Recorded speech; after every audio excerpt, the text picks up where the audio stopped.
বৰপেটা সত্ৰত আজি বৰদুমাহী সত্ৰীয়া পৰম্পৰাৰে মেজি প্ৰজ্বলন বৰপেটা সত্ৰত লোকে লোকাৰণ্য হৈ পৰিছে বৰপেটা সত্ৰৰ চৌহদ সত্ৰৰ টুপৰ চোতালত বিৰিণাৰে সজা মেজিৰ জুই প্ৰদক্ষিণ কৰিলে একাংশ ভক্তই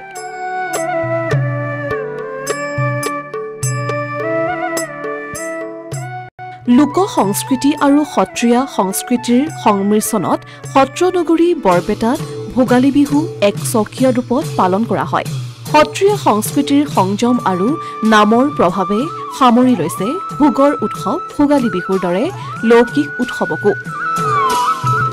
বৰপেটা সত্ৰত মাঘৰ পহিলা দিনটোত পালন কৰা হয় বৰদুমাহী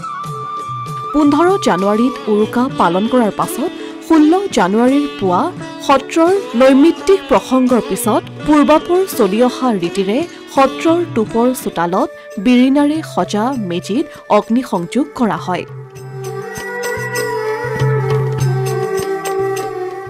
মেজিৰ জুই পোৱাৰ লগতে সত্ৰত সেৱা জনাবলৈ পুৱাৰে পৰা সত্ৰত সমবেত হয় অগণন ভক্ত ৰাজ্যৰ ভিন্ন প্ৰান্তত মাঘ বিহুৰ উৰুকা সোমবাৰে পালন কৰাৰ বিপৰীতে সত্ৰনগৰী বৰপেটাত মঙলবাৰে পালন কৰিলে মাঘৰ উৰুকা আৰু সত্ৰীয়া ৰীতি পৰম্পৰা অনুসৰি বুধবাৰে বৰপেটা সত্ৰত জ্বলোৱা হ'ল মাঘৰ উৰুকাৰ মেজি অগ্নিসংযোগ কৰাৰ সময়ত সত্ৰখনত উপস্থিত থাকে বৰপেটা সত্ৰৰ ভকত বৈষ্ণৱ আৰু ভক্তপ্ৰাণ ৰাইজ ডবা কোবোৱাৰ লগে লগেই এনেদৰে মেজি প্ৰজ্বলন কৰি সেৱা ললে সকলোৱে পৰম্পৰা অনুসৰি পোহৰ সংক্ৰান্তিৰ পৰা 4 দিনীয়াকৈ মাঘৰ দুমাহী পালন কৰা হয় অগ্নিত প্ৰজ্বলিত মেজিৰ ছাইৰে কপালত তিলক লৈ প্ৰতিজন ভক্ত ঘৰমুৱা হয় আনহাতে আজি সত্ৰত পোৱা নিত্য প্ৰসংগত ভতিমা নাম প্ৰসংগ আৰু ভাগৱত পাঠ প্ৰসংগৰ পিছত নৈমিত্তিক প্ৰসংগত গায়ন বায়নে গুৰু আসনৰ সন্মুখত গুৰুঘাট পৰিৱেশন কৰাৰ পিছত আবেলি সত্ৰৰ মঠৰ চোতালত ঘোষা কীৰ্তন সৰু ধেমালি আৰু বিয়াহ কীৰ্তন কৰা হ'ব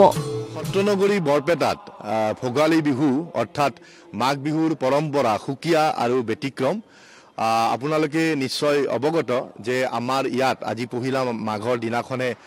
মেজি প্ৰজ্বলন কৰা হ'ব কালিৰ পৰা পোহৰ সংক্ৰান্তিৰ দিনটোৰ পৰা 4 দিনীয়াকৈ বৰপেটা সত্ৰত মাঘৰ দমাহীৰ আয়োজন কৰা হৈছে আজি দ্বিতীয়টো দিন আৰু এই মুহূৰ্তত আমাৰ বৰপেটা সত্ৰৰ কীৰ্তনঘৰৰ ভিতৰত নিত্য নৈমিত্তিক প্ৰসংগ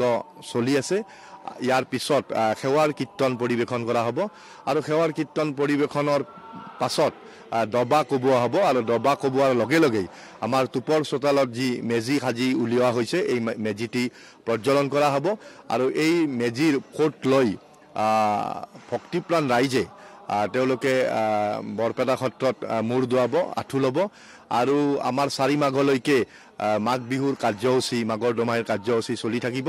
আজি বিয়লিৰ ভাগত আমাৰ মঠৰ চোতালত ব্যাস কীৰ্তন ঘোষা কীৰ্তন ধেমালি আদি পৰিৱেশন কৰা হ'ব সন্ধিয়াৰ ভাগত কীৰ্তনঘৰৰ ভিতৰত সেৱাৰ কীৰ্তন পৰিৱেশন কৰা হ'ব এনেধৰণে বিভিন্ন ধৰণৰ সত্ৰীয়া ৰীতি নীতি নিয়মৰ মাজেৰে 4 মাঘলৈ আমাৰ ইয়াত মাঘৰ দমাহী উদযাপন কৰা হ'ব